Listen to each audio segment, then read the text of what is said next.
യോഹന്നാൻ എഴുതിയ വിശുദ്ധ സുവിശേഷത്തിൽ നിന്ന്. കർത്താവേ, അങ്ങേക്ക് മഹത്വം.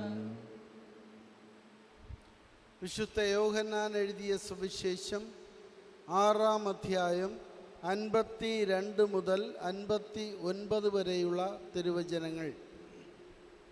അക്കാലത്ത് യഹൂദർക്കിടയിൽ തർക്കമുണ്ടായി. തൻ്റെ ശരീരം നമുക്ക് ഭക്ഷണമായി തരാൻ ഇവന് എങ്ങനെ കഴിയും എന്ന് അവർ ചോദിച്ചു. യേശു പറഞ്ഞു, സത്യം സത്യമായി ഞാൻ നിങ്ങളോട് പറയുന്നു, നിങ്ങൾ മനുഷ്യപുത്രൻ്റെ ശരീരം ഭക്ഷിക്കുകയും അവൻ്റെ രക്തം പാനം ചെയ്യുകയും ചെയ്യുന്നില്ലെങ്കിൽ നിങ്ങൾക്ക് ജീവൻ ഉണ്ടായിരിക്കുകയില്ല.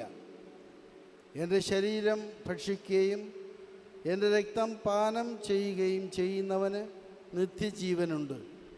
അവസാന ദിവസം ഞാൻ അവനെ ഉയർപ്പിക്കും. എന്തെന്നാൽ എൻ്റെ ശരീരം യഥാർത്ഥ ഭക്ഷണമാണ്, എൻ്റെ രക്തം യഥാർത്ഥ പാനീയമാണ്. എൻ്റെ ശരീരം ഭക്ഷിക്കുകയും എൻ്റെ രക്തം പാനം ചെയ്യുകയും ചെയ്യുന്നവൻ എന്നിലും ഞാൻ അവനിലും വസിക്കുന്നു. ജീവിക്കുന്നവനായ പിതാവ് എന്നെ അയച്ചു, ഞാൻ പിതാവ് മൂലം ജീവിക്കുന്നു. അതുപോലെ എന്നെ ഭക്ഷിക്കുന്നവൻ ഞാൻ മൂലം ജീവിക്കും. ഇത് സ്വർഗത്തിൽ നിന്നിറങ്ങി വന്ന അപ്പമാണ്. പിതാക്കന്മാർ മന്ന ഭക്ഷിച്ചു, എങ്കിലും മരിച്ചു. അതുപോലെയല്ല ഈ അപ്പം. ഇത് ഭക്ഷിക്കുന്നവൻ എന്നേക്കും ജീവിക്കും. കഫർനാമിലെ സിനഗോഗിൽ പഠിപ്പിച്ചുകൊണ്ടിരിക്കുമ്പോഴാണ് അവൻ ഇത് പറഞ്ഞത്.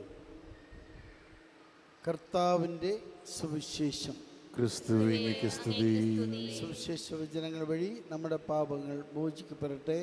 ആമേൻ.